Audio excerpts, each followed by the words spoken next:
Or do you need me to? Thank you guys. I'm going home.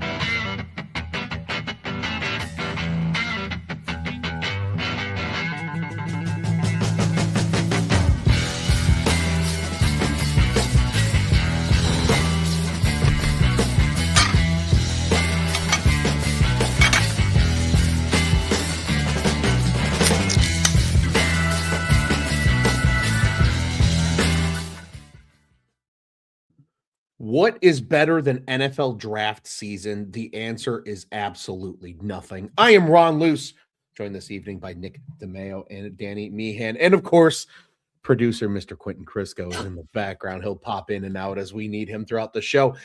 We're here to talk linebackers. Building the Board is back.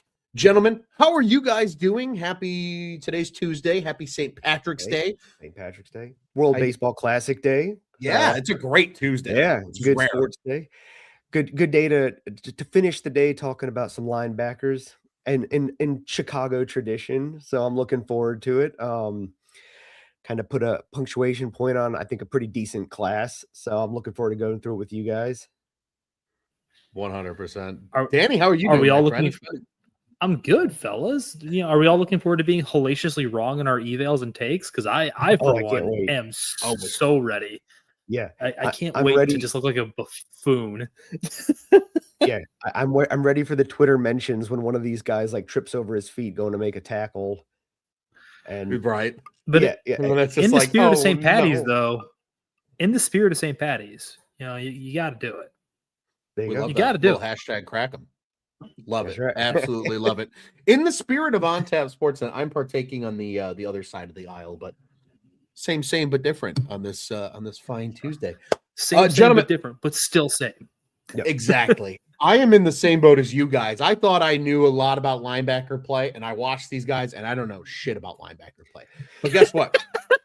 We're going to have a lot of fun going through it. And thanks for watching. Everybody have a good night. Thanks for tuning in, and you guys are all stupid. What are you talking about?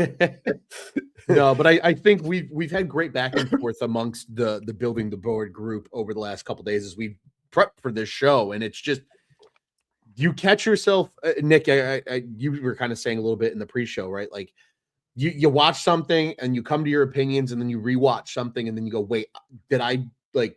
I feel like I'm seeing something different. And again, that's part of the draft evaluation process. Sure. Yeah, it's one of those things. Linebackers. When you frame it within the context of the Bears as well, you look at their linebacking group.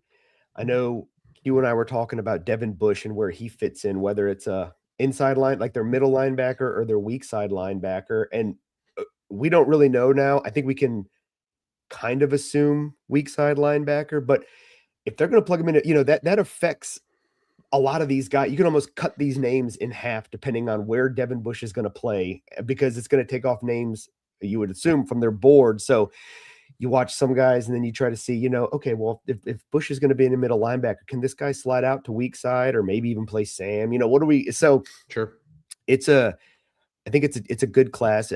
I like this class better than last year, but it's got some variety. Step over the bar, please. Yeah, right. Like, I don't know if there's a Danny Stutzman in this class, but fingers crossed, So, God, Danny Stutzman. I'm still waiting for Chris Paul Jr. to step up, but yeah, it's I'm optimistic about the class. I just I'll be curious how the Bears value it in their draft prep and where they're willing to spend a pick. I don't know if they go with their 25th pick, but maybe one of those second rounders if they really like someone. So 100%. I know Q's banging the drum in the background for a Red Raider that we're going to talk a little bit about tonight. And speaking of what we're talking about tonight, Q promptly pulling up. First off, happy Tuesday, everybody. Stop. Hello, Daniel Berry. This is our bracket. So anybody that's been watching these Building the Board so far has seen that this year we're doing things a little bit differently, a little bracket style. And really the concept of this is not necessarily, the one seed's going to win because they're the best player. We know they're the best player. There's ebb and flow room here to pick the guy that we feel like is the best fit for the Chicago Bears as well. So that's what makes this fun. It doesn't mean the one seed's going to win and be the last man standing. They could make it all the way to the end. But again, we're going to have fun with it. And it's up to some loose interpretation when it's all said and done, as Q says here in the comments section. Also, my favorite 90s band, loose interpretation. So let's get into it, gentlemen, shall we? We got 4 first-round buys because of the group that we're looking at here. So Arvell Reese, Jacob Rodriguez, CJ Allen, Sonny Styles, all are already on to our bracket, our quote-unquote Elite 8 bracket, we'll call it here, so to speak. So let's highlight that 8 versus 9 matchup to start. Anthony Hill Jr. and Deontae Lawson. So let's start with the Texas product, Anthony Hill Jr. Nick, I'll let you go ahead and lead things. What do you see with Anthony Hill Jr.? I mean, to me, I feel like this is a no-brainer. If I feel like Anthony Hill Jr. is a dark horse for this entire thing. I really like the length. I like the build. I like the downhill ability. I like the pass rush ability. I think he had 17 sacks. I mean, that's insane for, a linebacker. Deontae Lawson. I know, Danny, you had some thoughts on Deontae that I'll let you share, because he was I scouted him a bit last year before he decided to go back to Bama. I thought Jihad Campbell was obviously a better prospect than him last year. And then this year, I don't think he really did a lot to elevate him. I thought the Bama linebacking core in general was a little underwhelming. So for me, I like Anthony Hill Jr. of these two. I think, 8-9 is an interest. I feel like Anthony Hill Jr. far above Deontae Lawson, but I'll listen to what you guys have to say. I just saw who's the lady in the bottom right? What? I'm very confused. Okay. Agreed. Also confused. I am embodiment of confusion. To kind of put on Nick's point, I really like Anthony Hill Jr. Like, as I was watching and going through all my notes and revisiting some tape the last few days gearing up for this show, the guy that kind of came to mind when I was watching him actually was a Dennis Allen linebacker pick a few years back from Ohio State in Pete Werner.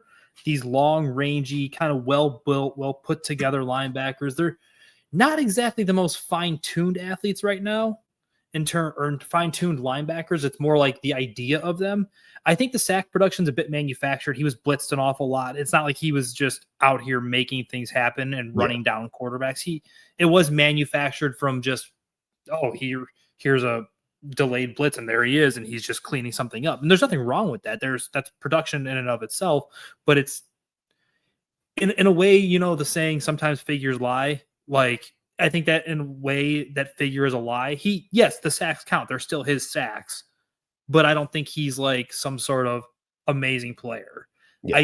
Or amazing sack artist of a player. I love the run and chase ability. I love how long he is.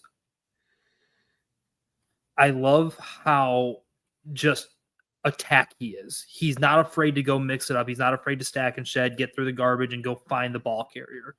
He does get washed out sometimes because he is a little light in the ass. I think he's 232 pounds or something like that, if my memory serves. I don't have my notes pulled up directly in front of me, but I think he's in that realm.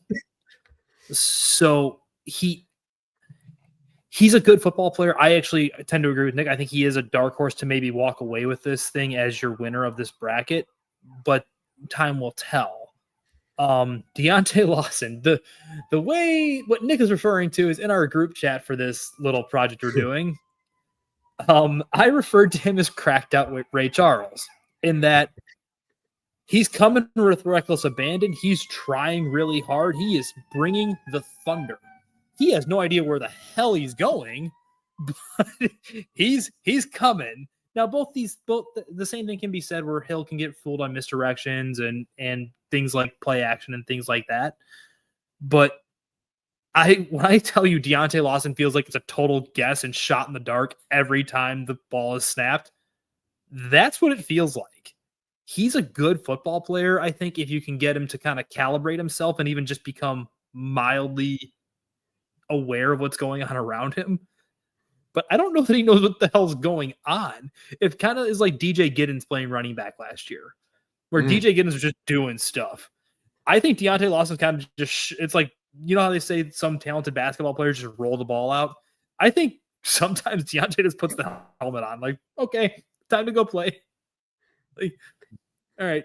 And I'm not trying to shit on Deontae Lawson. I actually think he's got some attributes and there's things worth talking about, but golly, man, like, do you know what's happening at any given point? Or is it just like, well, we'll see what happens this rep? Yeah, it's a lot of just trying to play with instinct and just fly to an area and see what happens with Lawson versus. But there is no instinct. It's tough too, because you're not betting on a guy from like a JUCO program and hoping that at the next level with proper coaching. I mean, he was at Alabama, like he's a multi-year starter at Alabama. So I mean, you can assume he's getting. Wasn't he a team captain too? He was a team captain. I think he was last year. I'd have to go back and look. I assume. Better question, given what we've said, was he aware that he was a team captain? Perhaps not. Yeah. I think he has good play strength. Like at the line of scrimmage, I've seen him, but yeah, he's fat. It's actually funny. I think you actually mentioned he reminds you of Alex Anzalone, and that's actually really spot on because the two comps we've now brought up of actual like players are two Dennis Allen people for two very different reasons. And right. Anzalone's had a good career, but Anzalone, I know, offends Quentin's sensibilities just because he's just never going the right way. It's like same thing, like, oh, maybe this time. Yeah. Maybe this time it'll be right. No, I think I'm in agreement with you guys on everything that you said. I think with Anthony Hill Jr., I look at a player that's like, he's not quite a finished product yet. And I think that's why he's such an intriguing piece. The length, the size screams Dennis Allen fit, in my opinion. I think the Pete Werner comp is a fantastic mention in terms of what DA likes in his linebackers playing in the middle and what they're able to do. I really am intrigued by him. And I know a lot of people have been he's been going in the third round in a lot of mocks. I think that'd be incredible value if he's able to get to the Bears. I think a 2.5. I think I have him as a 2.5 right now. Yeah. Which is basically saying end of 2, early 3. Yeah. And so that way, if he's getting to 89, I mean, that's spectacular for the Bears. Yeah. If that ends up being the case. But before we move on, I'm not trying to like drag this out, but here to kind of Nick's point about this, he's your will if you're picking him. I don't really want him playing Mike. No. Yeah. Yeah. Like, I agree. So I think I just don't know what the plan is with Devin Bush. Right. Yeah.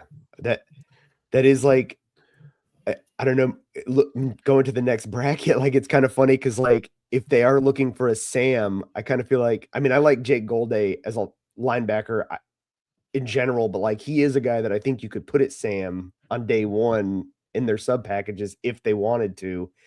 I don't think he's not Hunter Hillenmeyer in the sense of like that's where he would be relegated to for his career.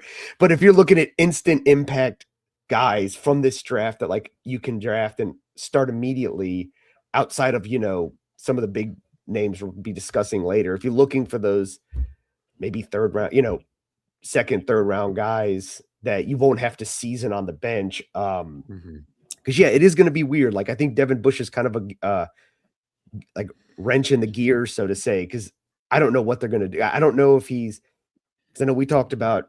I know Danny brought up a great point about how, Dennis Allen wants his middle linebacker to be the general of the defense, be the green dot, wear the green dot, get everyone in control. And Devin Bush didn't do that in Cleveland. The Carson Schwessinger did, the rookie. So it's, and Devin Bush has been in the league for 6-7 years now. So I don't know if he's going to have that same, I don't know if Dennis Allen will give him that responsibility. So then it is kind of, are you banking on TJ Edwards coming back? And then you're talking about these guys sort of as drafting them to redshirt for a year, kind of get situational looks. So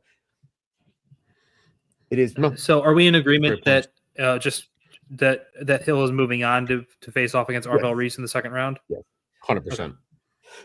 100%. Well said. And Nick, I mean, you kind of started talking a little bit about Jake Golday, so continue. Yeah, I mean,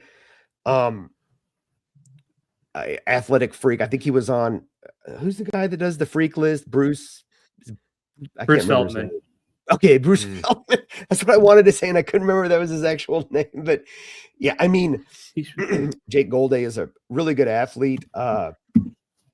Does not have the smoothest change of direction, but they kind of played him in a weird. He played that like what is it, overhang linebacker? So it was kind of a weird. He played in that tunnel between like the slot and the line. So interesting position to watch him play, but I think that Cincinnati did that on purpose because they were trying to limit big plays. And this guy, he's got the size to just naturally get in passing lanes. 6'4".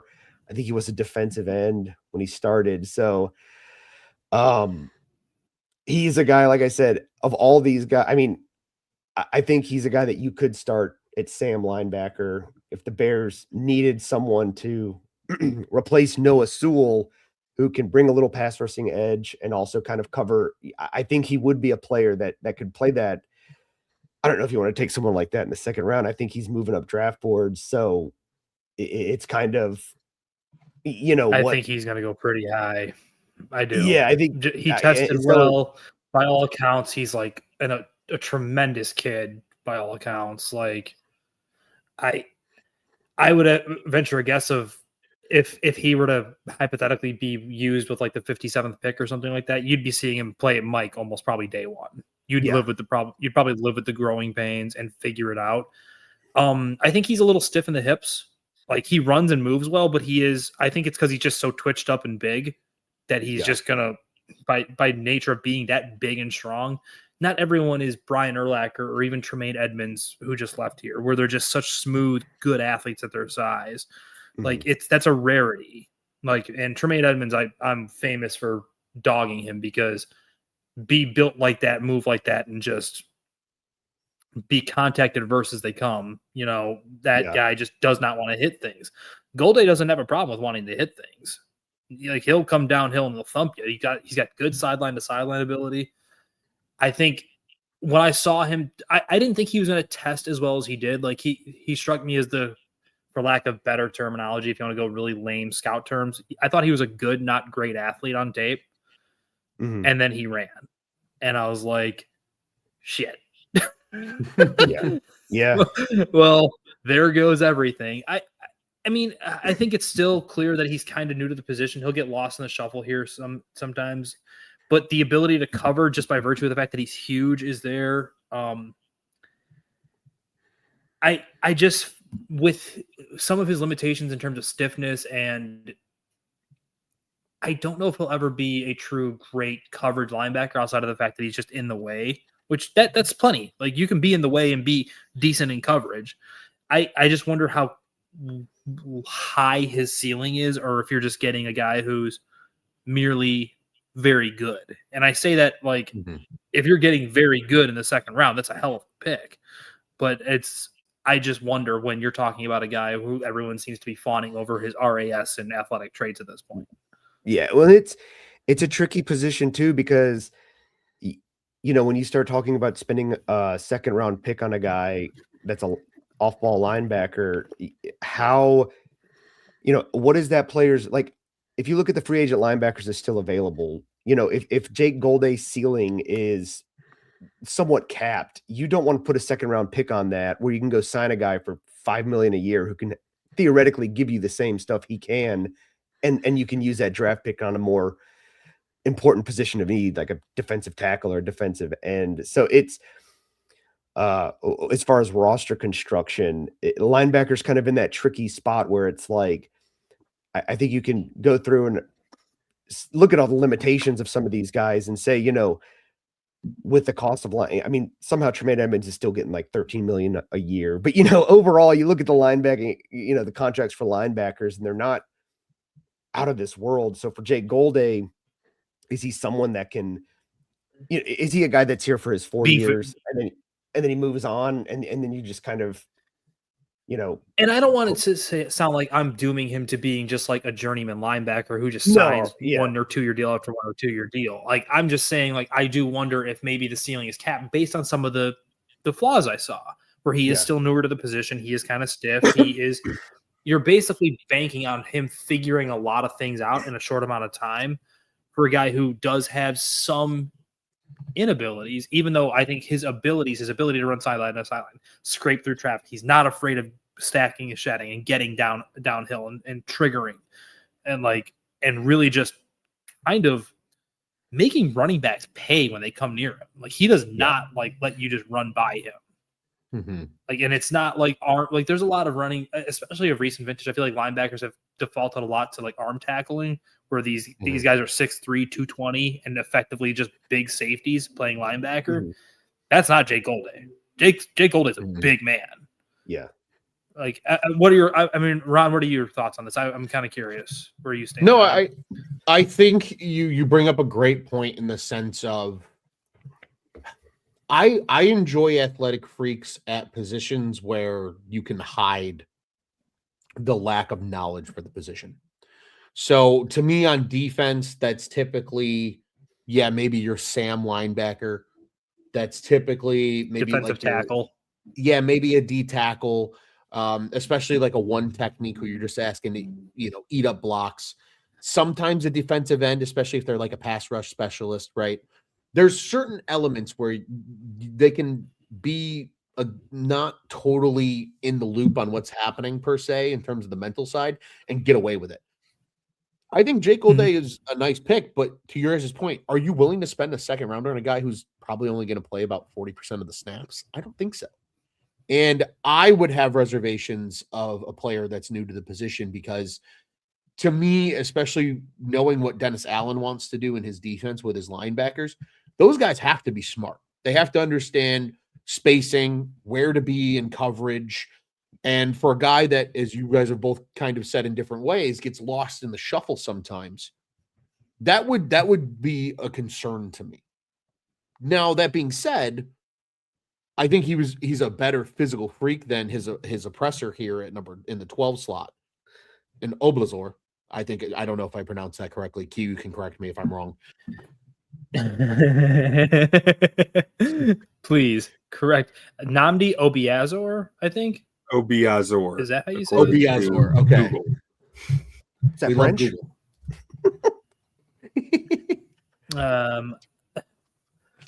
But no, I think with go ahead. I think with Obiazor too, like I feel like both of these guys share in a lot of the same flaws. Like, I don't think either one of them are great necessarily in terms of pass coverage.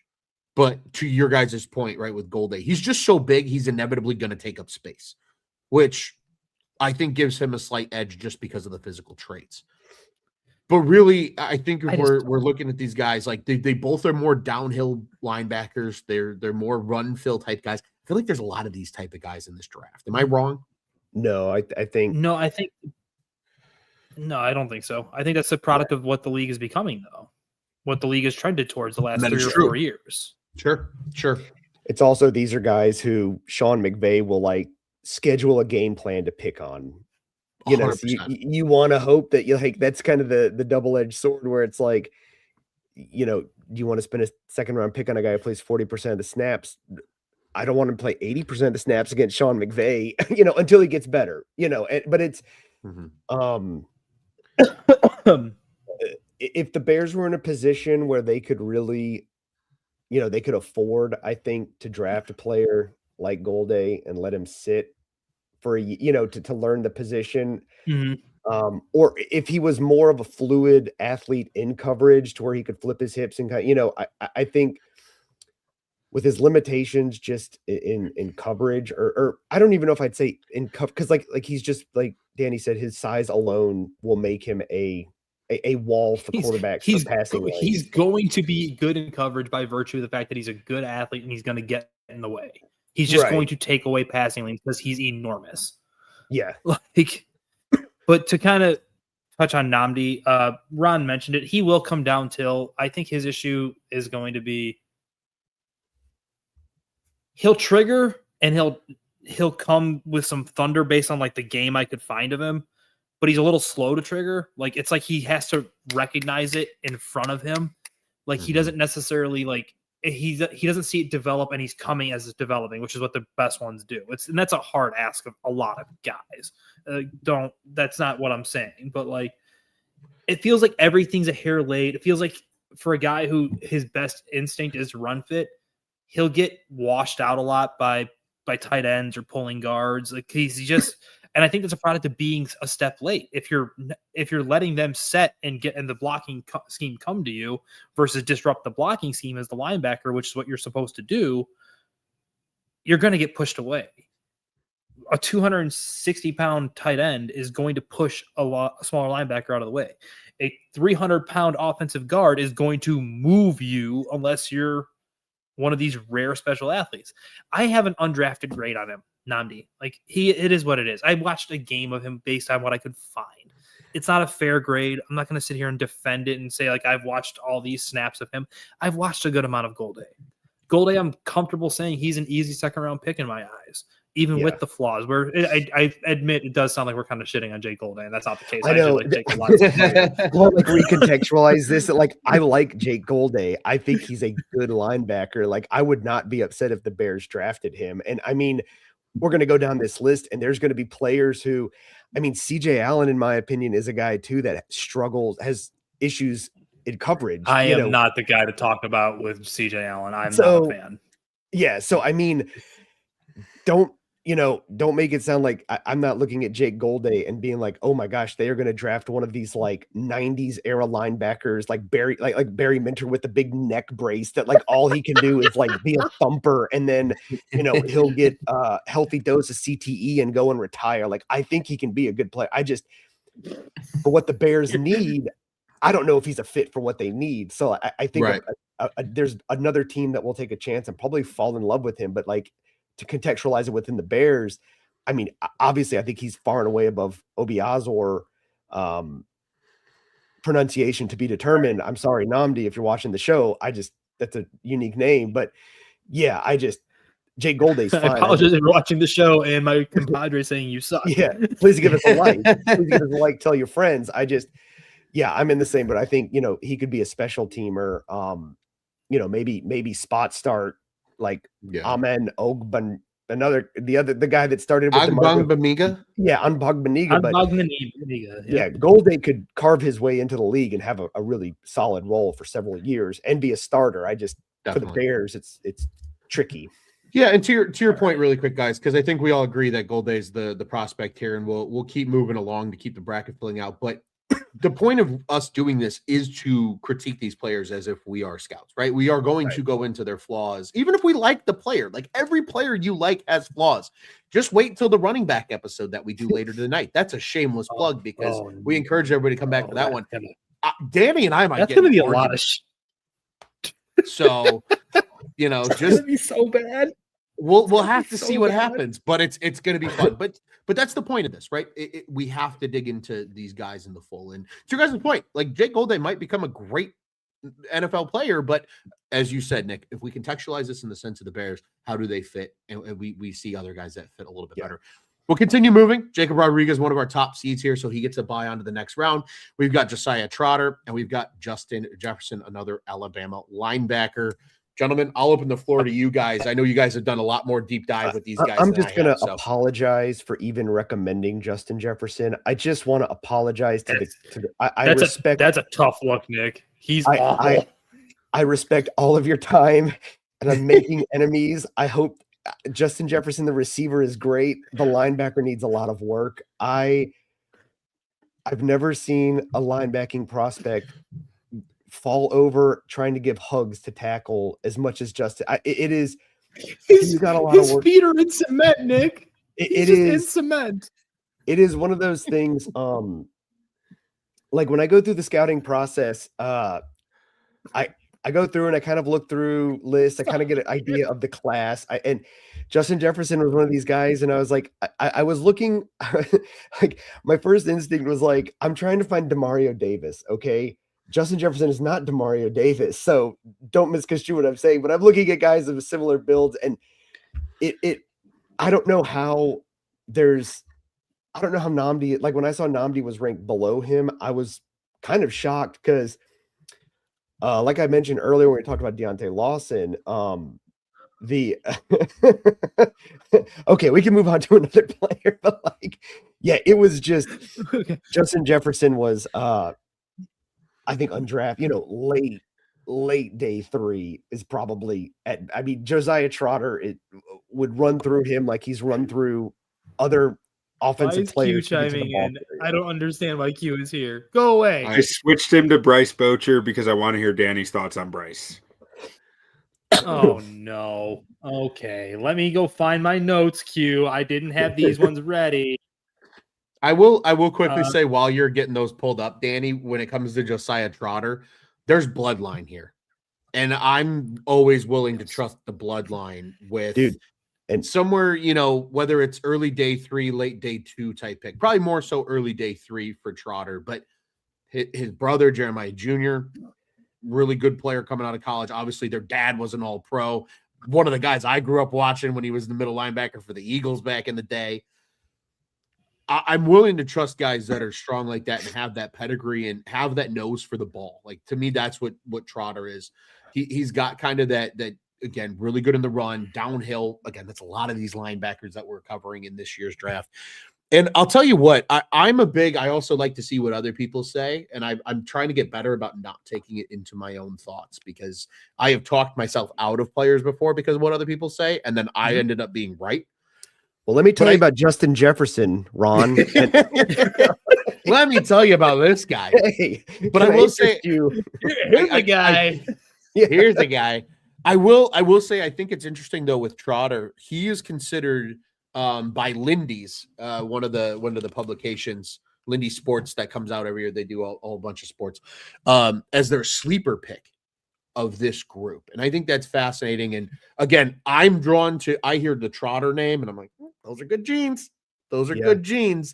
That's the type of guy I'd be willing to make a bet on. And like, especially I definitely think Jeremiah looks his son, Jeremiah Jr. and Josiah, and he goes, wrong kid got the junior name. Because I think Josiah is a better prospect than his brother. Not Josiah is a lot better. Yeah, anyway, not to disparage Jeremiah. No, you can disparage him. He's slow and bad. It's fine. Yeah, I definitely think if you want Jeremiah Jr., please don't hunt me down and beat me up. I'm scared. I know we're making a lot of enemies with men that like could run through me and evaporate me like the juggernaut. But yeah, I mean Jeremiah, like Josiah reminds me a lot more of Jeremiah just as a player, just as somewhat a violent downhill linebacker. I think he moves well. I've seen some speculate he might start as a will in the league because he can move well in space. I think he could play Mike. So he's got that versatility. I think. What's interesting is when Q flips out a bum for a guy I actually really enjoyed his tape. I could make the argument this is an 11-6 upset that could happen. And will you guys allow me the floor to plead my case? Hey, please do. I like Josiah. Full disclosure, Josiah has a higher grade for me than Bryce Bocher. Bryce Bocher was a 2-sport star athlete growing up. He was drafted in the 2024 MLB draft.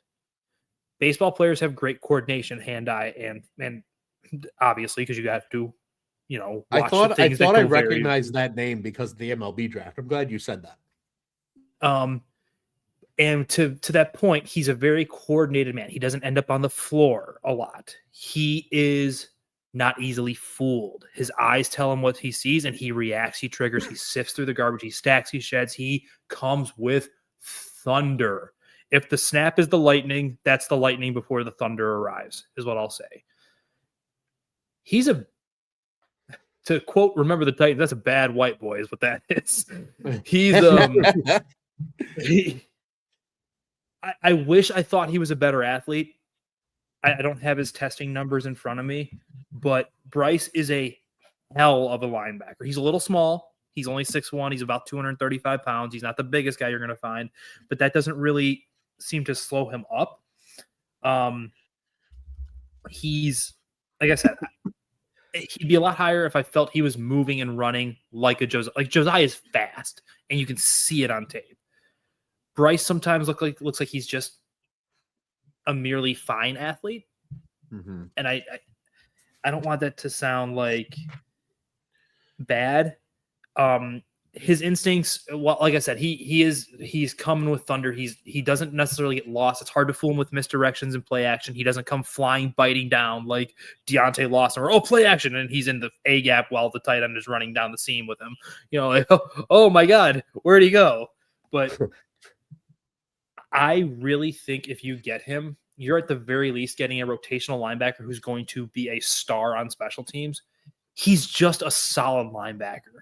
And maybe this is just me opining for the years of the 2000s where it's like everyone had to have, 4 linebackers in order to play football that were viable. Like people forget, like the 4th linebacker at the end days of those Lovie Smith teams was Nick Roach, spelling Hunter Hillenmeyer. Like these Nick Roach was a good football player. Was he spectacular? No, but he was good. Good enough to earn a really nice contract with the Raiders when he left. Yeah. And so I would sit here and tell you, I think if I pull it up, I think it's a 4.5, around 4.5. I don't have the numbers in front of me for our spreadsheet that we use, but I have my round grades. 4.5 means end of 4 at top of 5. See, that's interesting. Bryce, go ahead. Sorry. I was just going to say, I was just going to ask what round grade you had on him, because that's where I think you can see an upset like this where I'd be on board if we just got those comp picks for Ian Cunningham, end of round 3, a guy like Bryce. Am I right? Am I number there?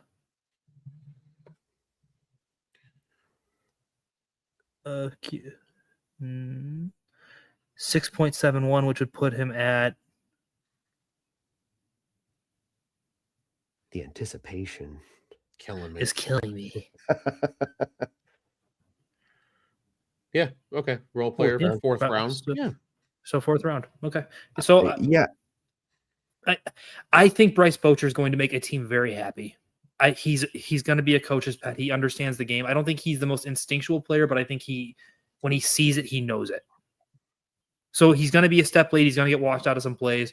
But I think you've got a really nice football player on your hands, and it just sucks that his matchup is now Josiah Trotter, who I just think is a better version of him, because I don't think either of them are very good in coverage. But I could make the argument that Bryce Bocher, in the right system, given the right time of day kind of thing, he's a good football player, man, and he's going to make a team very happy.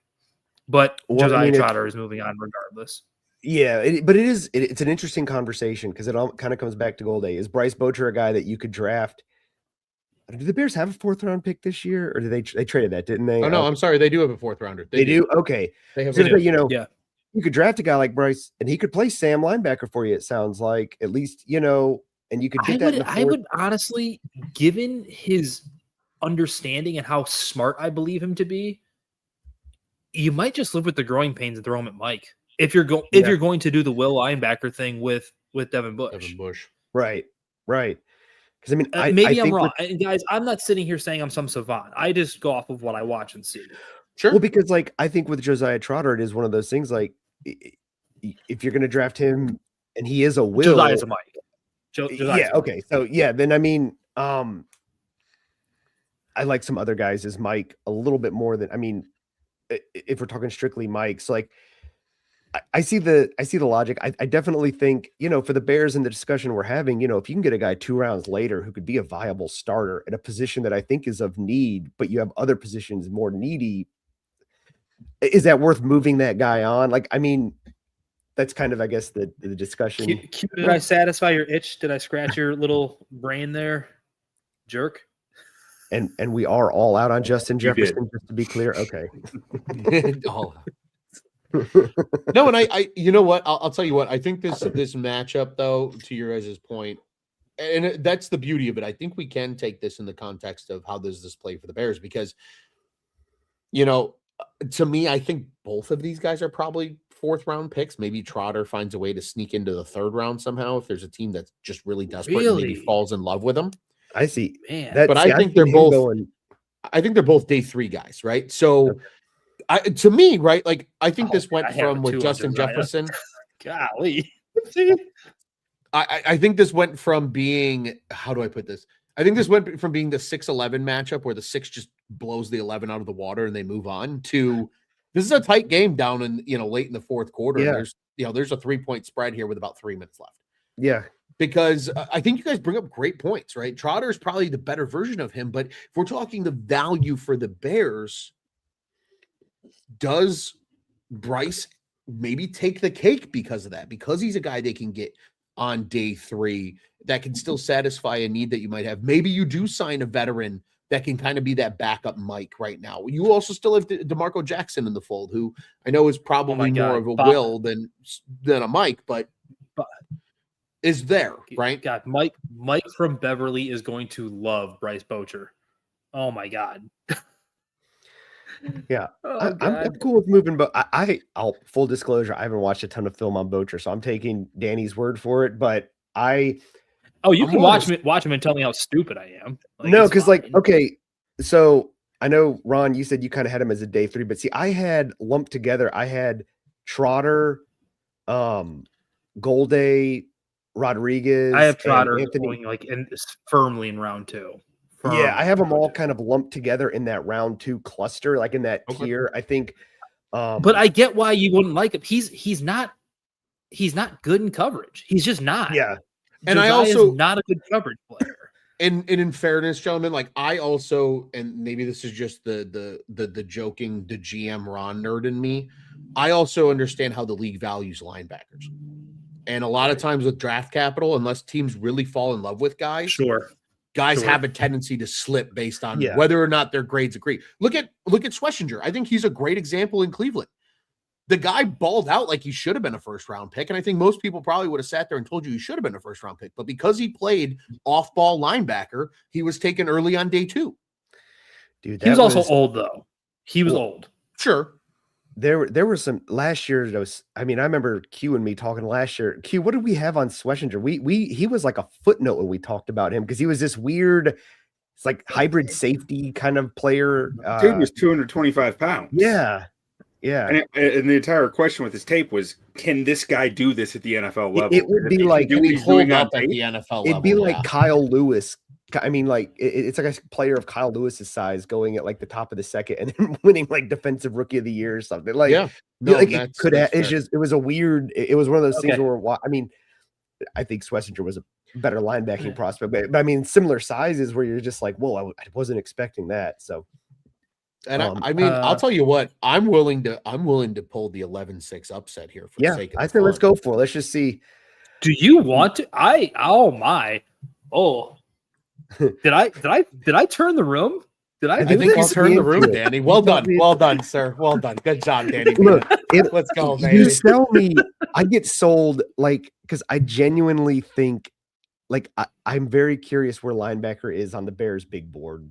And like, I think I think it's lower than you think, because I think they're going to go heavy on defensive line. I do too. Mm-hmm. And that's where I'm thinking, if you're telling me you can get a guy in the 4th round that, you can realistically see a long-term role. Do you guys know what's going to happen with this? If Bocher were to get picked by the Bears, I'm going to be obligated to like buy a jersey of his. You're going to have to be the president of the fan club, whether you like it or not. Okay. See, this next matchup isn't fair because these are two guys I'm way higher on Kyle Lewis than consensus, and Kaleb Elarms-Orr is just fun as hell. Like, I don't know that he necessarily knows what he's doing right now, and it's the same thing. Like, I could destroy Deontae Lawson for it, but one's at Bama, one's at TCU. These two are not created the same kind of thing. Yeah, exactly. Are we? Go ahead. Yeah. Someone else start. No, I've been talking too much. No, that's okay. I was gonna say. I mean, I really like Kyle Lewis is a very intriguing prospect because, like I said, he's 5'10", like 225 or something like that. I got to look it up. He's 5'11", 220 is what 5'11", 220. But like, he was one of these guys that just kind of like shone at the Senior Bowl, and I think that, really boosted his draft stock. And great coverage guy.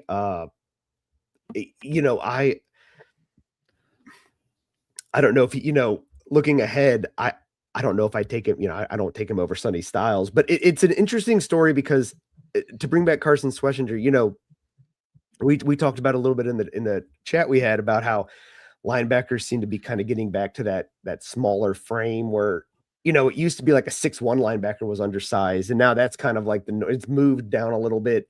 Yeah. I mean, Kyle Lewis is a bit of an outlier, like 5'10", 5'11", but he's just a little guy. Yeah, I definitely think you saw his athleticism really shine at the Senior Bowl. I think it would depend on how creative Dennis Allen is willing to get with his linebackers. And I don't know. He's not a guy who I think the linebackers kind of do the Yalman's work in his. I think he wants them to be creative with like how he's going to bring pressure with them. But I don't know if he's one of these really like mad scientist coaches that you're going to see him do a lot of intricate stuff with a player like Kyle Lewis. But I think he's a fun player. I think both are fun players. But yeah, I agreed. I think the thing with and Kyle something Lewis, about Pitt Pan. Sorry.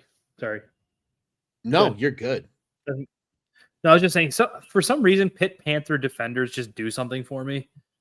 Like I don't know why. Like maybe it's the jersey with like the bright yellow helmet and like the royal blue jersey. But for some reason, like it just maybe it's like my flavor of like whatever mentally is wrong with me and why I dedicate so much time to the stupid NFL draft. Your flavor of football ice cream. Yes, exactly. Yeah. And it's a good I just like watching that team play football. They're not good. I just like watching them. Yeah. No, and I totally get Anyway. that. And I'll tell you what, I think with Kyle Lewis, if Kyle Lewis was in like the 2011 NFL draft, I think people are much more excited about him. And the reason I say that is because that was the era that the NFL started to spread out. And as a guy who's kind of a hybrid safety, can really cover, on probably tight ends and even maybe some slot receivers, especially back at that time, right? Slot receivers were a little bigger back in 2011, 2012. Right. I think Kyle Lewis was primed and built for that era of football. But I fear that we're watching the NFL transition back into the tight bunch because of how light these linebackers have become, to your guys' points. So that kind of scares me with a player like Kyle Lewis. I think he does a lot of good things. Like I don't think he's a totally useless NFL player by any means. I think he could still have a good career and be a contributor in the linebacking position, maybe be a really good special teamer as well, to have some creative kind of packages for him. But when I hear, when I look at a guy who does just physically looks like a hybrid safety more so than a linebacker, when Ben Johnson and Sean McVay and Kyle Shanahan are trotting out 13 and 22 personnel on a regular basis, I get a little concerned at what he's going to be able to do long-term at the NFL level. Now, granted, if we're going the 7-10 matchup here, I still like Kyle Lewis more so than I like Elarms-Orr. But I think, again, just as I'm thinking about these guys and what I see from this class, like it's very distinct that there's a really high level group of guys in this class, and then a lot of guys that all kind of fall in the same range because they have a lot of concerns. And that, for me, that's the biggest thing with Lewis is just, I almost wish he came out of the draft 15 years earlier because we'd all be sitting here like, well, how do you cover all these teams going to then spread he'd also offense? be like Get him out 6. there. I understand. Child labor laws. I think he's just maybe a little bit behind his time in the sense of just where the NFL's going. And this is just I me think projecting with where it's going. Yeah. And I think you're right with where it's going versus where it's been. Even 6 years ago, he feels a lot better. Yes. Right now, he's just where I'll contend that he's different. He's not fucking like Mark Barron or Deon Buchanan trying to play linebacker when the league was trying to get smaller. He is a linebacker. He's just small.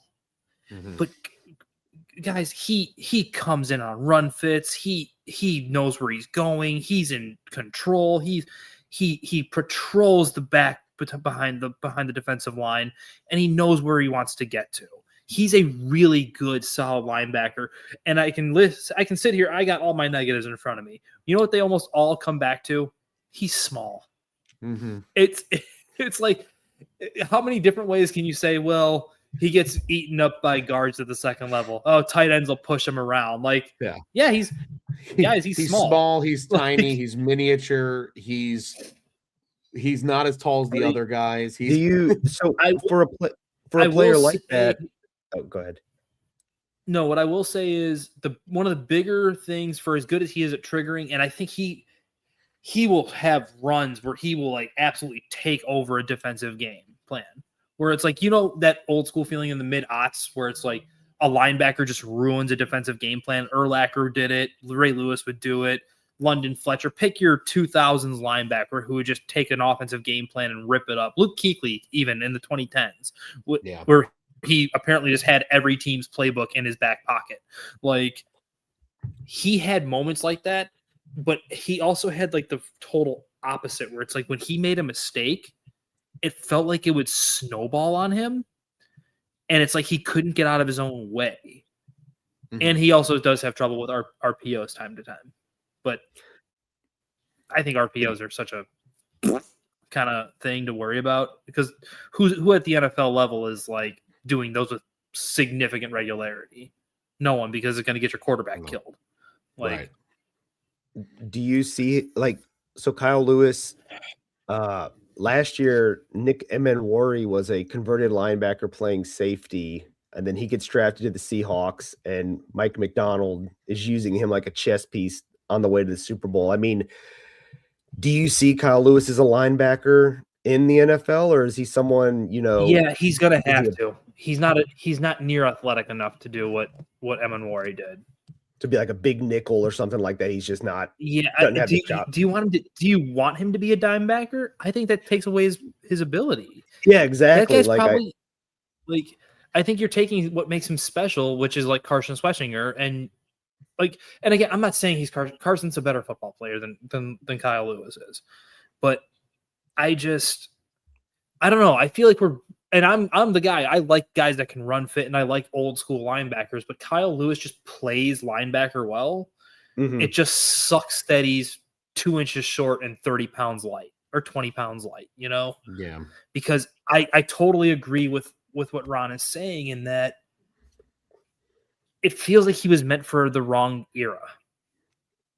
Like he just got here too late, and as we're coming into the tighter formation. Bigger running backs are coming. Look at the size of the running backs right now. They're all getting big and strong again. Like we talk about Kyle Lewis like he's a Shakespearean tragedy. Born in the wrong era. Hey, but he plays linebacker as eloquent as a Shakespearean tragedy. You know what I mean? Yeah. Like we're writing his eulogy.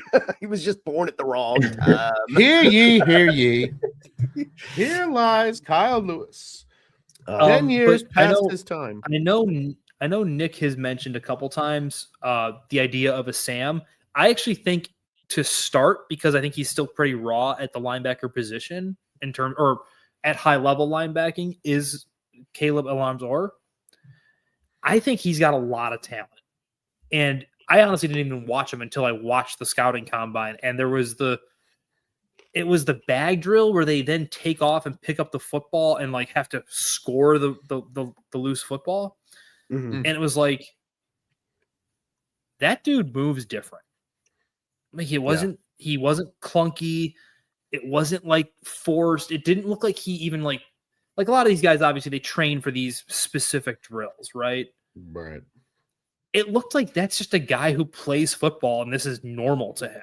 Like this ability to pick his feet up, change directions, flip his hips, grab the football and just finish. Like, I don't necessarily know that he's a great football player just yet, but I know he's fast as hell. For being 6 foot, he's 235 pounds. That's a pretty, put together person at that size. Yeah. I like that he is like people laugh when you say like not every 6 foot 235 is built the same. He's a really like tightly wound, densely built 235 pounds. So I think that he's built to withstand the test of some of the rigors of the NFL season. So I think he's got good fluidity. He bends well. He gets there with thunder. I think he's a good blitzer probably because he is just so damn athletic. I just don't know that with his instincts the way they are, I think he disappears at times on film. I think he really just needs to be better aware of what's going on snap to snap. Like he doesn't feel totally lost like I felt like poor Deontae Lawson did. Oh. But he just put a different guy in Deontae Lawson's spot. Give him the Justin Jefferson treatment. Like I would pick between these two because I have Luce firmly in round 3. I have Elarms-Orr in round 5. I think if you're looking for a guy who's going to be a difference maker right away, Elarms-Orr is probably not your player, but he's a nice project later down the line. I would put Kyle Lewis going forward, but Elarms-Orr, if you can buy that, you can maybe teach him with better NFL coaching, like Dennis Allen and God, what's the linebacker coach's name? I trust the Bears coaching staff to maybe take a more raw ball of clay that is Kaleb Elarms-Orr and maybe develop him down the line, but you might have to be a little bit patient. Yeah. I think that's fair. I mean, give him the Ruben Hippolyte treatment. Let him season for a couple of years. Ruben Hippolyte sucked. He played 1,000 snaps at Maryland and didn't do anything. I'm sorry. I'm done. I'm done. You opened the can of worms. Yeah. You started with Richard Pawpaw Smith is the Bears. Is that like two Coach bear Pawpaw. paws, or is that like a grandpa? Pawpaw. He's like grandpa. He's like 100 years old. Yeah, he's been around. He's been around for a minute. Now before we move on to round 2, I do want to. Are we moving Lewis along? Yeah, I think Lewis is probably. I know Q chimed in, but then we kind of cut him off. Did you enjoy Bryce Bocher, Q? I did. I really did. I was glad that Nick went so against Justin Jefferson so quickly because I was like, I want some Bryce Bocher. Dude, I dug into the film with Jefferson and I was like, oh, I've made a terrible mistake.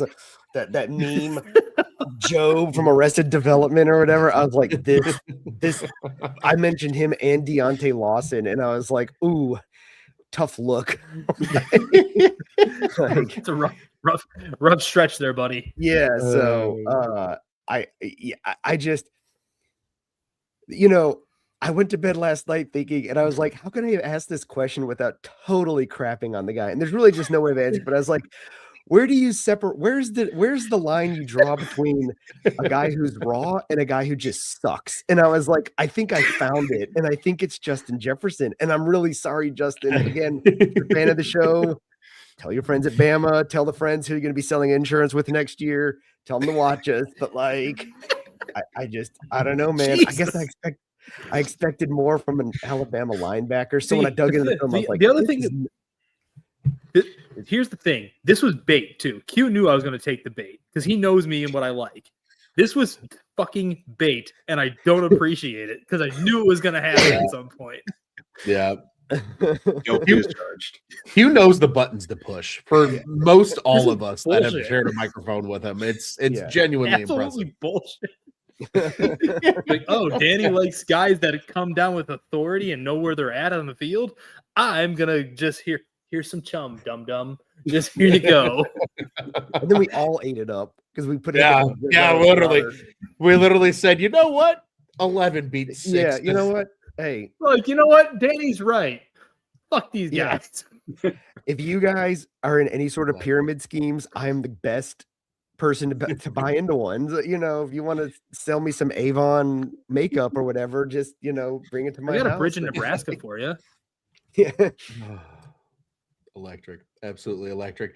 Gentlemen, I think this is a good time. We're on to the Elite 8, and we'll start from the very top. We already know what Anthony Hill Jr. is.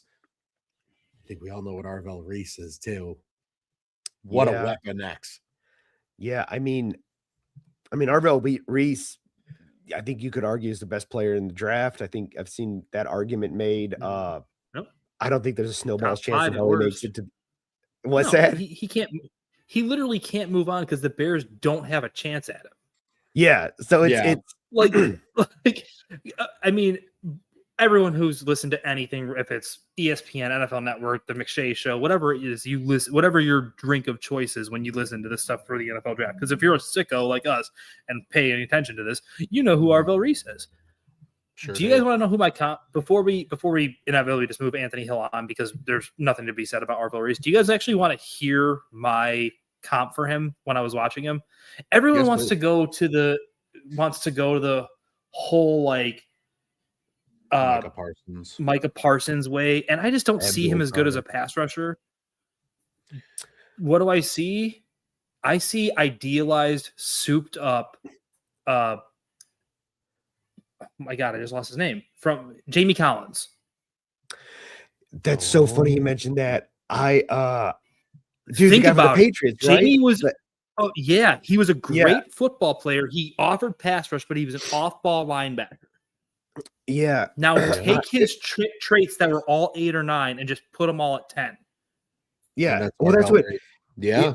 Roosevelt Colvin. I think he was a little more. I mean, that's 25 years ago. Roosevelt, but he was another guy. This is I watched him and I watched some of the pass rush snaps and I watched him play off-ball linebacker, and it's like this guy's not like the best quote unquote linebacker on the team. He's the best football player on the team. Because there's nothing he can't do. But this guy's like the most just steroided out version of Jamie Collins I could ever imagine. Yeah, it was. And that's what I think he is. Maybe I'm wrong on that. Maybe he does transition to edge full time. I don't want to see him do that. I genuinely don't. I feel like you'd be taking away a special player from us. I agree. But I would like to see him do a mix. Like on certain instances, maybe if it's a key third down or you just want to like dial something up to be crazy and you throw him off the edge and let him rush. But I agree with you. I think letting him do both consistently, unlike Micah Parsons, who has completely just transitioned to a traditional edge player, I think that's the best case situation for Arvell. But that's what Jamie Collins was when he was at his best with I agree. England. Yes, yeah. I agree. That's a wild comparison. That's a name I haven't heard in hot minute, but I thoroughly enjoy. See, this is why I'm here, because I'm a linebacker sicko. I agree, though. I remember Jamie Collins. I remember, that was an interesting pull. Like, I remember Jamie Collins. Number 91, right? Yeah. Look at you, huh? Yeah. Hey. I'm trying to remember. So last year was Jalen Walker was kind of this Arvell Reese role, was like the linebacker who rushed the passer. Just nowhere near the player, though. Yeah. Yeah. I think Arvell Reese is like 10 times the linebacker that Jalen Walker was. And I think they're about equal in terms of pass rush. And Walker went, 14 or 15 to the Falcons, and then they kind of didn't know what to do with him. Yeah. They had no clue how to use him or what to do with him. I mean, he was still effective, but.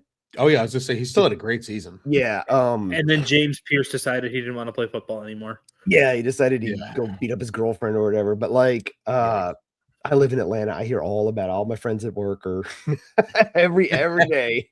So it's funny you say that, Nick. I have cousins that live in Atlanta, but the only cousin that genuinely cares about football is a diehard Bears fan.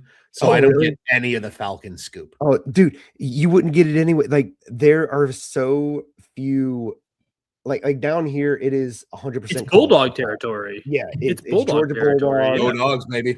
Yes, sir. Go Dogs. It is hardcore dog territory. The Alabama people, it's all SEC down here. The Falcons fans are like, they exist, but it's a much more passive fan base. I think they're all about the vibes. Like they're more niche. They're all about the vibe. All about, they're just like, man, I just want to go do the dirty bird and drink some brewskis for like $4 at Mercedes-Benz or whatever, like the concession stand is. And if you're gonna go to the game and you're looking for Chick-fil-A, you have to go when they play either on Monday night or Thursday night because it's not open on Sunday. That's right, it's not open on Sunday. But yeah, it's that deep, the Falcons took Jalen Walker and then they took James Pierce and. But I think Arvell Reese, I agree with you, Ron. I don't think he's the same sort of level of pass rusher that Micah Parsons was. I don't even know if I'd say he's the same level of pass rusher as Abdul Carter last year, maybe slightly. Good point. maybe. But those are edge defense. Exactly. Well, that's the thing. Yeah. Like, I sometimes think he gets compared to those guys as if that's what his long-term. I mean, he's a much better linebacker than those guys. Yeah. I think he said at the combine, they asked him, he considered himself a weak side linebacker / edge. So I think he looks at himself more as like. So we just need the Laramie Tunsil video. Yeah. The gas mask. Yeah. I was so pissed the Bears passed on him. Oh, when the I think we've spent enough time on this specific matchup. Agreed. I think Anthony Hill needs to move on just from the sheer standpoint of the Bears are going to have no chance at Arvell Reese as much as we like the player. Yes. Arvell Reese is spectacular. I have him, I think, as the third best player in this class. Yeah. Agreed. Agreed. Whatever. Now this one's my favorite because Danny, you and I were oh no, you're really gonna do this to me. We're fun guests on Bare Bones with yourself and Mr. Mason West. Q loves it. Mr. Rodriguez. Dr. Mason West, you son of a bitch. Dr. Mason West. I love Mr. Rodriguez. I know you love Mr. Rodriguez just as much. Just that guy's a ball player, man. Inject him into my veins. Pause. Got a sweet that mustache. Guy. He's got a sweet mustache. He's got his wife is like a Black Hawk fighter pilot or something. She's a Black Hawk helicopter pilot. She's crazy. Electric stuff. He has got some of, if not the best instincts at the linebacker position in this draft. It's not even close. He just knows what's happening. He's just, when you idealize what a linebacker should play like, it's him. He's always around the ball. Some guys have ball like skills. He's just got ball talent. The ball is always there, no matter what. He's always right there. Forced fumbles, interceptions, pass breakups. Jacob Rodriguez, if I had to quibble, he's a little bit smaller than I'd like. He's 6'1", 236 pounds or something like that. Sure. He tested well. I don't think he moves on tape as well as the testing would show. That's a personal opinion. I'm not going to sit here and say I'm right on that. But I don't know. At this point, I genuinely believe if the Bears want a shot at Rodriguez, you're taking him at 25. That's just the nature of where we've gotten to and how far his stock has come up. Like, he's a top 45 player, top 50 player. He was up for the Heisman, or he should have been. Like, there was Heisman chatter about him. Yeah, he was a Heisman finalist. Like, as an off-ball linebacker. Yeah. That guy is such a phenomenal football player. And I'm on record as saying the defense in College Station, not College Station, Lubbock, was built through and around Lee Hunter.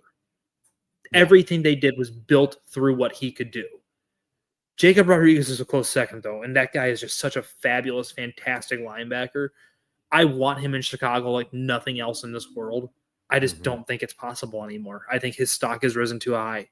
I remember he was the first player in this draft process for linebackers I watched. And after one half of one game, I texted Q and I was like, what the hell are you hiding from me? And he's like, I knew it. I love, Danny, that I've gotten to hear that story 3 times now. Between the first Bare Bones mock draft you guys did, the second one with Q and I, as well as special guests, and now here.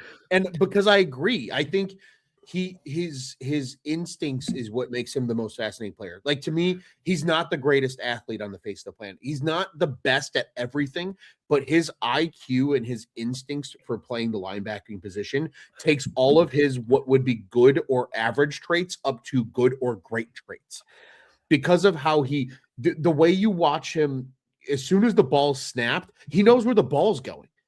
It's immediate. It's that instinct that you talked about a little bit earlier with like players like Luke Kuechly and the great linebackers of the early 2010s and the late 2000s that we all collectively kind of grew up with and got to really know well. Guys who just, they see it, they know it, and they are already moving as the ball's being snapped to exactly where the football's going because they just know. They are so genuinely into it in terms of their IQ. And that's, to me, what stands out most about a player like Rodriguez. Yeah, it's palpable. It's palpable is what it is. Yeah. I think if there was one defensive player Ben Johnson would pound the table for, it'd be Jacob Rodriguez, because he played offense. I think he was a quarterback. I think he played quarterback, right? He was a dual threat quarterback coming out of high school, and he went to Virginia Tech. I think Tech. Yeah. Q, correct me if I'm wrong, but I think it was Tech. You see it in his tape. Yeah. And like just the cerebral aspect. And I think that's such a trait that, especially for middle linebacker, which I don't think the Bears have a long-term solution on the roster right now, because I think TJ Edwards might be here one more year and then he's gone. I think this is a guy that see TJ Edwards ever play another snap. That wouldn't surprise me. Like especially if they could get a guy like Rodriguez, because I do think he's a plug and play.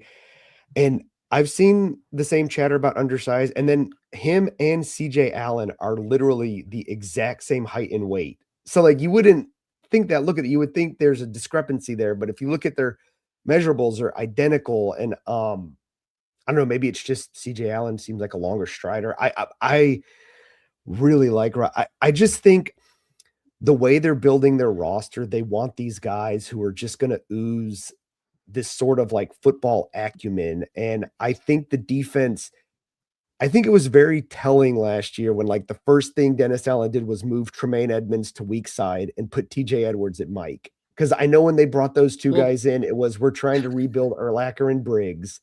And Dennis Allen came in and said, I want the guy that's more cerebral as my Mike. And I'll put this 6'4" athletic guy as my weak, and just live with it. And he played well, to his credit, but I think for 4 weeks, yeah. But I think when you're talking about the ball skills, the ability to generate turnovers, I mean, I think it'll be curious how that translates to the NFL, because I do think that's one area where, sometimes he goes for the ball, and I'm sure NFL coaches will drill into his head, wrap up first. I know we're harping on the ball skills, but he's sure-handed. You don't get past him. He wraps you up and drags you down. Like, and I know a lot of times we as fans, we fall in love with the kill shot.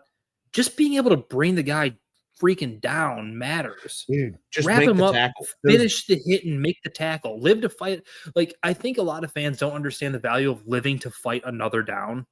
Like, just get to the next play. Or just eliminating that junk yardage. Yeah, like you stopped him for 4. Cool. Next play. Yeah. Like it's not sexy, but it matters. Yeah. Well put. And I like Jay Golday, but I think we set our piece on him. I think we all moving on here. Like, hey, Jay, thanks for playing. Yeah, I mean, you're a fun story.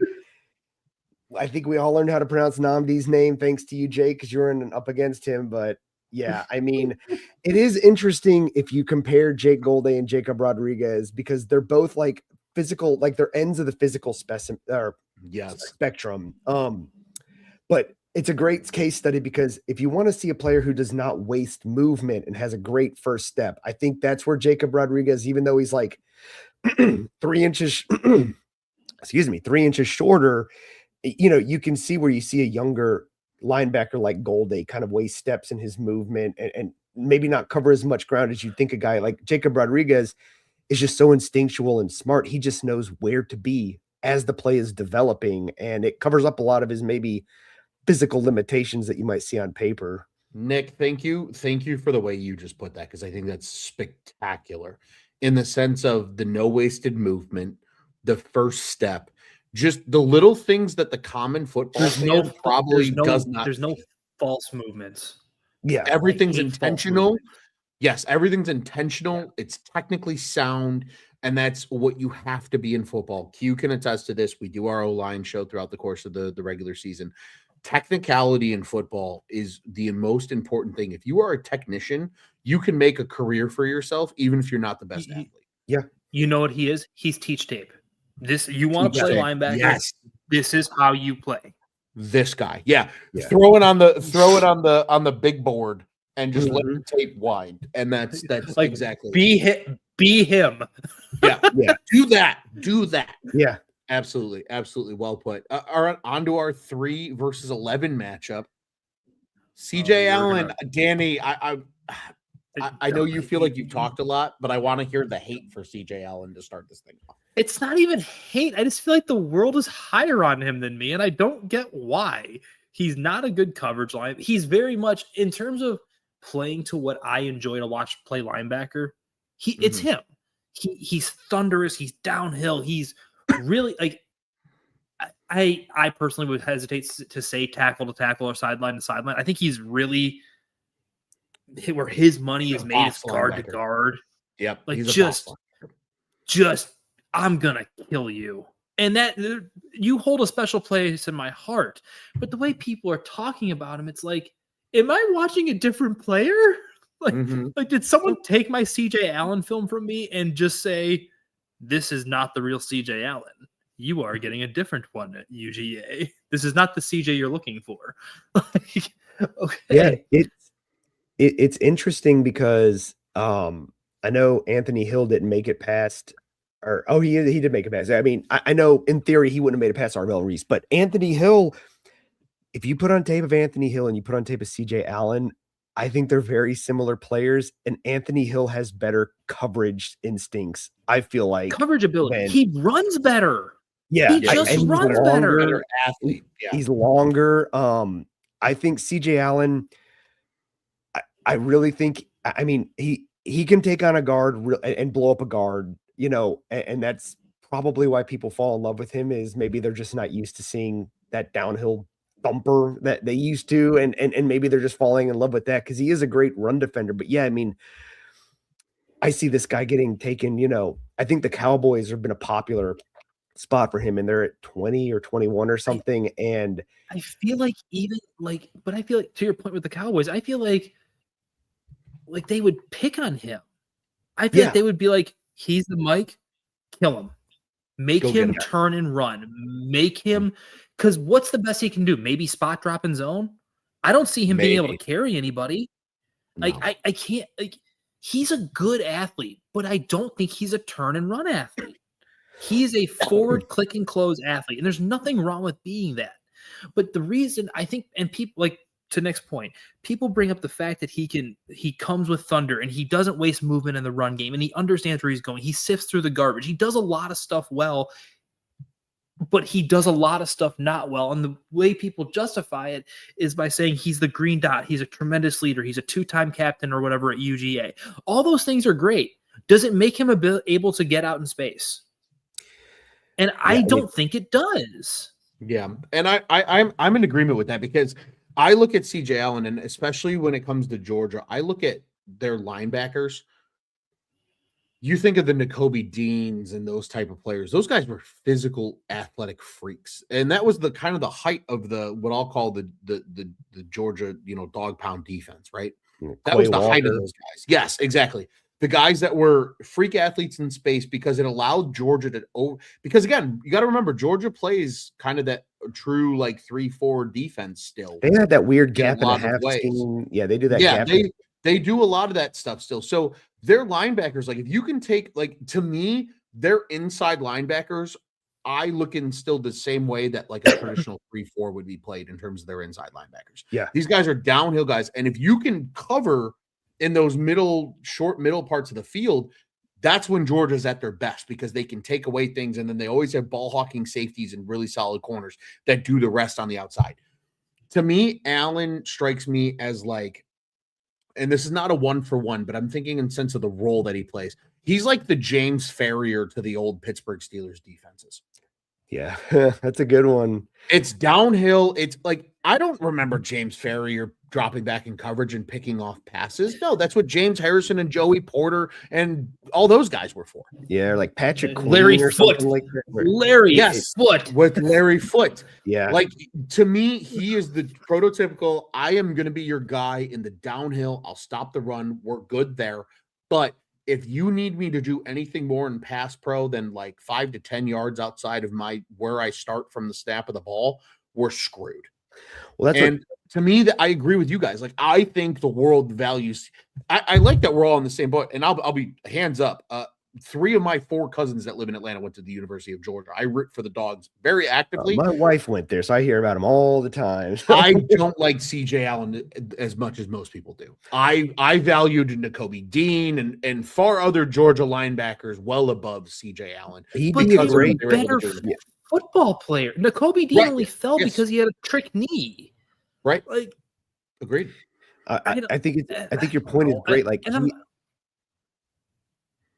I was just gonna say he is like, he would be like a tailor-made 3-4 inside linebacker that you can kind of hide his limitations with better athletes around him. I don't know where that, I don't know what team would, look at, because I've seen him as this 4-3 middle linebacker, but with the inability to really just drop into space and cover and carry a tight end, it's tough to project him. And could you see him in like the Chargers where Derwin James can kind of cover some of the issues because Derwin is a freak, and then you can just let him, like we've seen a version of it before where Denzel Perriman, who's a dipshit in coverage, like has worked in Charger land because Derwin James is just a mutant.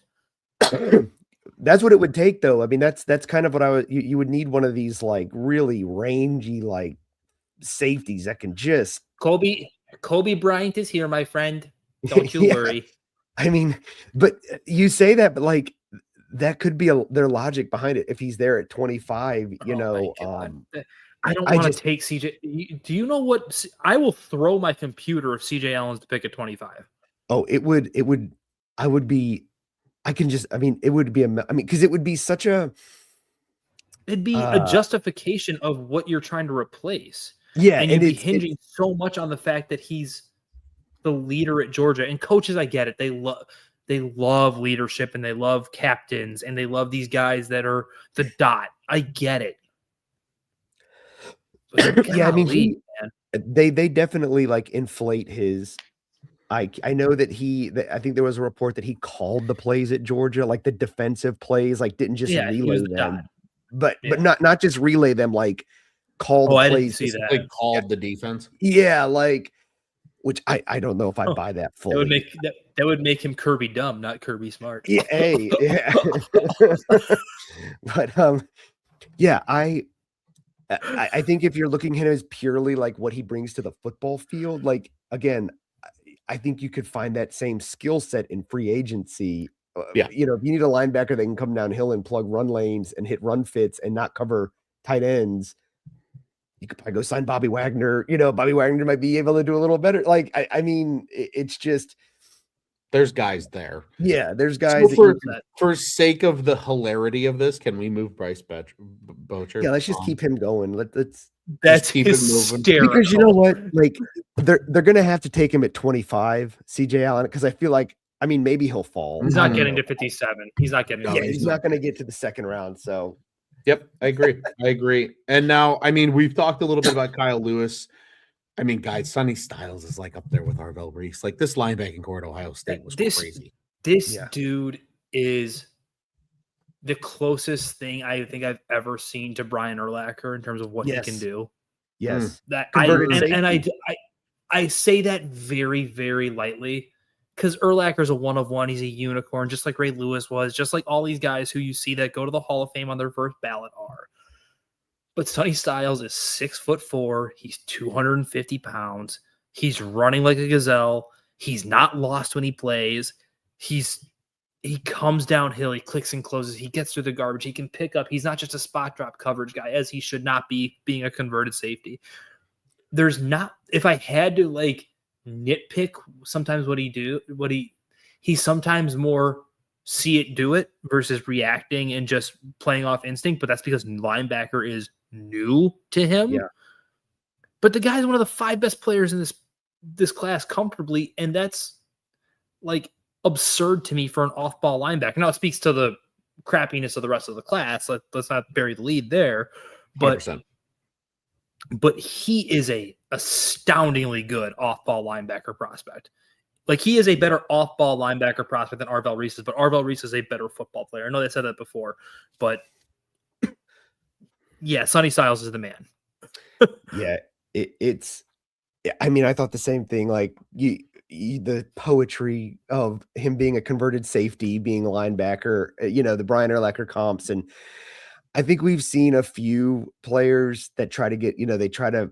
I think people think of that like unicorn athlete. I know Tremaine Edmonds when he came out.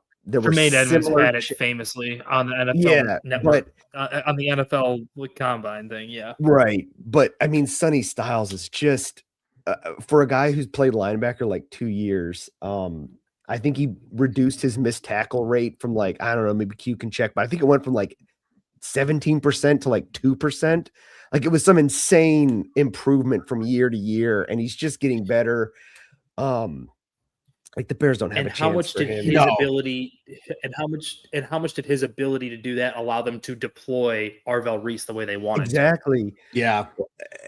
And he made up for a lot of those deficiencies when they did want to do creative shit with Reese. 100%. Yeah, and just the coverage instincts are just off the charts. But I mean, okay, we're moving Kyle Lewis on. Sonny Styles is awesome. The Bears don't have a chance. Yeah, we love Sonny Styles. The no chance he gets to 25 Q. You could add that there. That would be spectacular because what a hilarious bracket this is going to be. Like, don't get me wrong.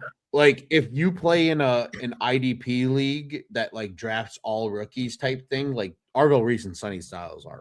Well, here's a quick question. We don't have to dwell on it too much because I know neither one. But like, let's just say in some weird world, Sonny Styles and Arvell Reese dropped to 25. Who would you take for the Bears? Sonny Styles. Who'd you take, Danny? Sonny Styles. So that's Sonny Styles. I think I'd be in the same boat. I just think with what he offers, I don't think what Dennis Allen wants to do defensively would allow Arvell to do what he would allow Arvell to do what would make him special. Yeah. Mm-hmm. Yeah, I don't. Yeah, he's not one to like move guys around. Like, he just seems like a. I think Dennis Allen is a wizard. I think Dennis Allen is a tremendous play caller. He's not out here deploying players in multiple sets at linebacker. Defensive back, yes, he'll put your ass at 3 different spots throughout the course of a drive. Yeah, but he's not. Oh yeah, here's your stat. Styles miss percentage dropped from 18.4 in 2020. Pretty close there, Nick. Yeah, that's insane. Yeah, I mean that is for a guy that never played linebacker and did it only because Caleb Downs came in and he was like, I guess I'll move the linebacker. Crazy. This might be the hardest conversation we have at the top. Anthony Hill versus Jacob Rodriguez. We should just move to the next round. Can that just be the final? Is that allowed? Can we get an official ruling on that? No, you're not allowed at that. We have to have the conversation. All right, let's have it. March Madness, it happens. Like, let's let it rip. I guess the conversation begins and ends with: are you okay with an off-ball linebacker at 25? I'm fine with it. I don't know that I'm the linebacker guy, and I don't know that I am. Well, see, it would depend. Like, it depend which safeties are on the board and which D linemen are on the board. I mean, the board would have to be. I mean, do we really think Jacob Rodriguez is going in the first round? He could be a trade back. I mean, maybe they could trade back from 25 and get who's trading up. Who's trading up, and what are they trading up for? Somebody will inevitably. Somebody gets desperate enough. Someone's gonna love Ty Simpson and his 7 starts. Here he comes. Hell yeah! Somebody will. Hey, Danny, you discredit the NFL. Somebody will. I mean, I don't know. It would be. Maybe one of the receivers slips. I don't know. Maybe Tyson slips because of the injury. Jordan Tyson was the one I was thinking of. Yeah. It's, but yeah, I would be fine taking, like, in theory, an off-ball linebacker. I don't know. It's a tough sell. I would be fine. I'd be fine taking him like 33 to like 45 is where I would take Rodriguez. Yeah. Could the Bears trade up to 7 in the top 40? Yeah. Are you willing to give up 27? Are you willing to give up premium capital in what will be probably a historically great 27 draft.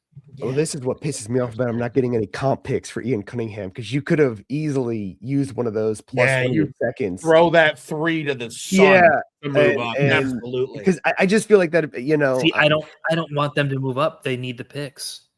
The defense is so dormant of talent. Yeah, and it's a deep class where you can get talent later. That's gonna. Help. You guys aren't motivated by Dio Engadengo being motivated. Dango?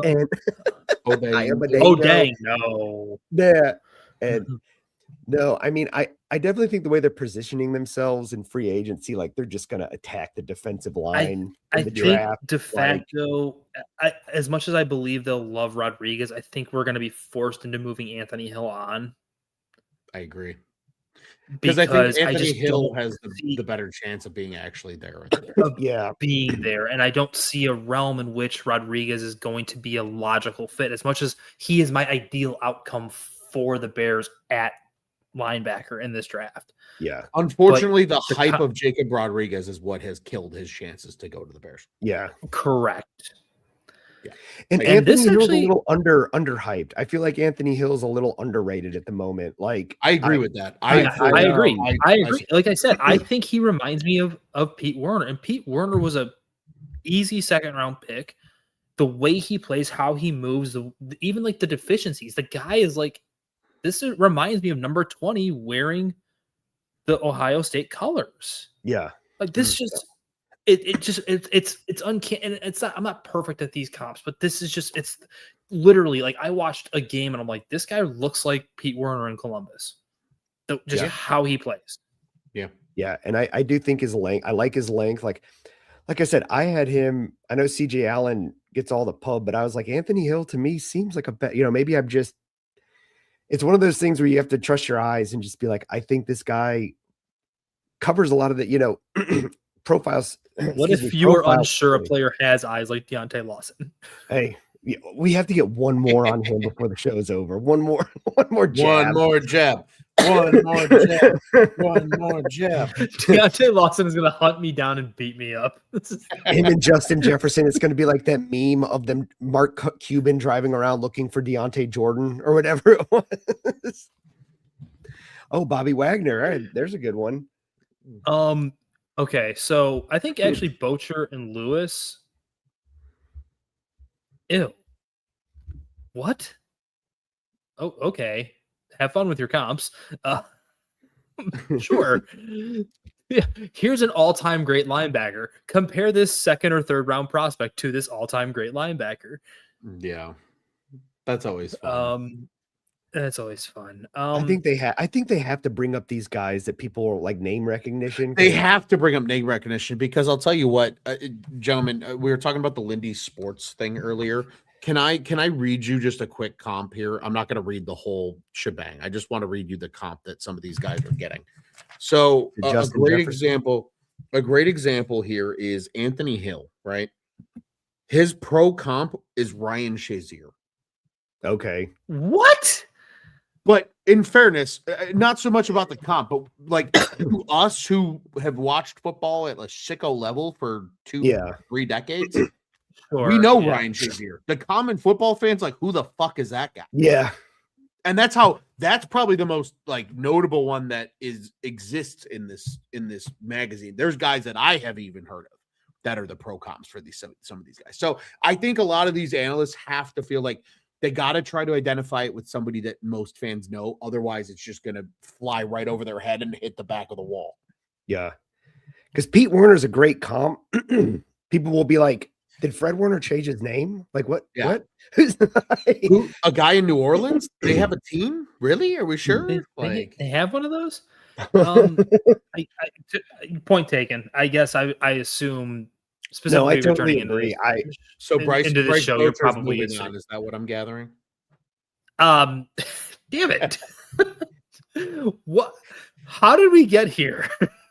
How did we get here? It was a fun ride. You know how we got here? Hold on, I'm putting him on the screen. This guy. That's how we got here. Yeah, could have been Justin Jefferson.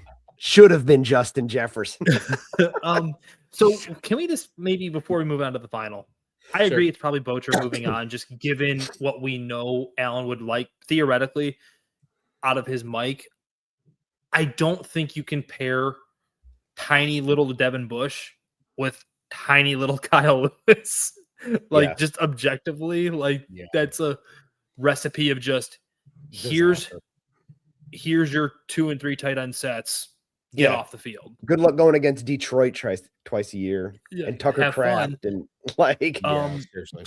so here's what I'll say. I have a higher grade outright on Kyle Lewis. I love Bryce Bocher as a player. Kyle Lewis to me is a better football player. But I don't think I can reconcile moving Kyle Lewis on in this specific matchup, given what we know. And given that I just don't think you can put 2 tiny linebackers on the same, especially because they'd be your Will and your Mike, respectively, right? I agree. And you just can't do that. No. Yeah, that would be a wild. That would be. I almost want him to do it just so I can hear the rationale behind it. Well, we're playing Kyler Murray. He's short, so maybe you know. And this just got really interesting and really hard. Did it though? I haven't heard that since my honeymoon. I guess it did.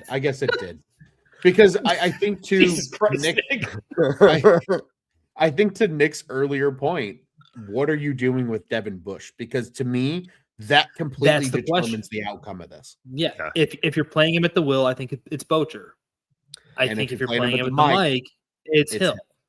What did he play in Cleveland? Was he mostly a Will? And I'm assuming was an inside linebacker with Pittsburgh, but they ran a 3-4. With Pitt, he was I think he was what would be considered the jack in the 3-4. Okay. Because it's Will, right? Memory serves 34. Your 2 inside backers of the jack and the Mike. I think he was the Mike jack. And Jack. Yeah, because Jack is a terminology that the Arena League adopted, and it was It was the weak side, quote unquote, middle linebacker. Well, a linebacker. So he was the jack. So he's been a Will almost his whole. I just don't think you're paying $10 million a year for this guy that's not going to call plays, and then you're going to be putting DeMarco. Even are you going to let DeMarco call plays? I'm not. He knows the system. He spent 2 years with DA. I don't give a damn. Their DA probably gives a damn. But their linebacker room sucks. Yeah, it is a problem. Like I know they're reshaping it and everything, but it's like TJ Edwards is going to be in his air cast calling plays. I was trying to remember at this point. After they traded Roquan, it was Jack Sanborn. That was his rookie year, right? And then who else was playing linebacker that year? Because I'm sure I'm forgetting, but it reminds me of that. I mean, you don't want to remember. Yeah, Devin Bush is far and away better than anyone the Bears had that year. But it's just when you look at the actual play, I'm like, you've got TJ Edwards whose foot is pointing east right now. You've got DeMarco Jackson, who I think he was a nice story. I always worry about guys like that. Like, you never know if it's a flash in the pan or if there's. I still think he's a rotational linebacker, and he's being paid as such. Yeah, so I think that's how the Bears view him. I don't think they have any bigger plans. And then you've got Ruben Hippolyte, who I don't know what he's going to end up doing for the team. Like, I don't know if they have any optimism about him, or if that's just we're just going to hold on to this guy and hope he can be a special teamer. I think I'm forgetting someone else. Like Noah Sewell, who tore his Achilles. So I don't know if you can even count on him to return. So it's a tough room. Are you gentlemen ready for the names of that 2022 Bears room at linebacker once they traded? Please don't. Roquan. Oh, I'm going to. The first one is the most notable name, and this is a blast from the past. Nicholas Morrow. Okay. But then the other two names are Joe Thomas and Matthew Adams. Oh my God. I remember Matt Adams was I think he was the chief, right? Matt Adams? Yeah, I believe so. I think he was a chief. I think you're right. Yeah. Those are very generic names. Those are dark days. Dark days in the world of Bears. So we've broken these players down a lot. Are we having Bocher win because we're probably in agreement based on his past and what they're asking Devin Bush to probably do, that they're gonna go more Mike with this? Theoretically, that's the direction I think they're going to go. I think that they would, and I think Bocher would tie in with if I'm looking at all these names and where I actually think the Bears are going to draft a linebacker, that probably is the most likely. I just don't see round four. Yeah, Howie R. Bears earlier said no LB till round 5. Yeah, I don't see him spending a top 90 pick. Yeah, I don't think they can afford to. They got to. I mean, I don't know. Are we all cool with that? I think Hill is a better football player, but as I'm sitting here really working through my thoughts, I think in this scenario it might be Bocher because everywhere that he's been, Schlesinger has been like Schlesinger was the Mike. Yeah. In Pittsburgh, he was the Jack. Yep. He's never been the Mike.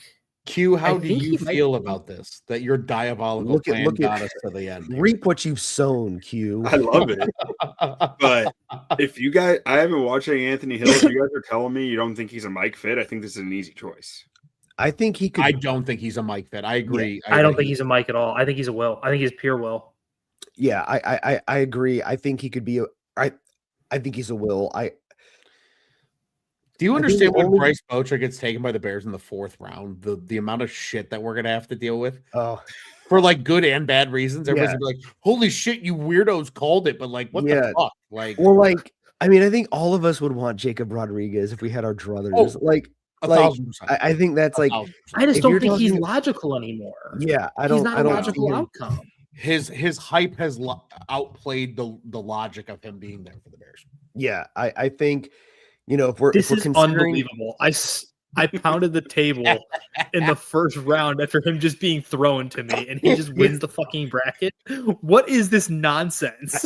That's why he's on screen right now. I think we should all thank Justin Jefferson, if we're being honest. Yeah, such a bad prospect that he elevated a better one. It's all Justin Jefferson's fault. It's all Justin. But I know people are going to look at this and be like, "How can you have Bryce Bocher winning?" And I just want my logic.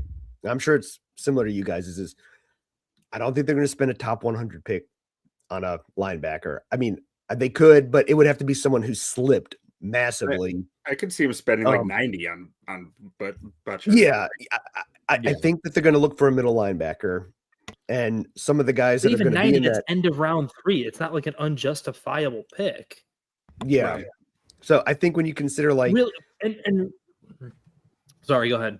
No, I was just gonna say when you consider all the variables in the context of the Bears, I think that's why you have Bryce Bocher winning. Because I mean, we could have redone this whole bracket and really just had like round 4 or 5 guys on there, but it would have been really getting in the weeds of like some lesser prospects. I mean, this is good because I don't think this is indicative of Bryce Bocher being better than even half of these players. But when you're talking about the Bears, this is probably the best fit considering everything else.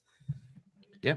Well, even when you consider what he's always wanted at Mike, he's kind of right in that wheelhouse. I know Q's got a lot of the metrics and stuff, but even down to his build, how he plays, the fact that he's this really bright kid, like he kind of lines up, and I never really looked at him that hard, in that light. I was just kind of watching linebackers. And then like it just kind of made sense as it was coming along. It just kind of happened. Let me bring up another 4th round linebacker as someone who did not watch a lot of Bryce Bocher, so I could be totally off. I just want to get when I think of like these, like another 4th round linebacker that came to mind is Nick Kwiatkowski. Is he anyway similar to that type of player? Like, I think that was the guy who kind of just a bat out of hell coming out of West Virginia. Okay, yeah, because I remember there was that year where you had Gerald Freeman and Nick Kwiatkowski, and it was like he was a 4th rounder, and it was like, oh, this guy might be able to play a little bit. And he played for 6 or 7 years, but he had a good career. Yeah, like he had a nice career. So I don't know. Bocher could be a similar story, or if he profiles similarly to Kwiatkowski, but Just another 4th round linebacker that came to my mind. And Ruben Hippolyte, 4th round. Hey. Well, God, I think that pretty much does it, gentlemen, though, when it comes to linebackers. This was a juicy one. This was a good one. We've got some more positions to talk about on the on another show this evening, even. So if you're tuning in, stay with us. It's gonna be a nice. It's a party on a Tuesday. Turning up on a Tuesday. Q, can you break this down for us since you're on camera here with us? Yeah. Thank you guys for watching, listening, for hanging. Excuse me, hanging through us through the bracket as we get Bocher. Potato. Yeah. Winning the linebacker bracket here, like ultimate underdog upset, Cinderella story. Watch for the Bears to draft Bryce Bocher, and it's gonna happen too. We will be back shortly with our running back episode. Thanks, guys.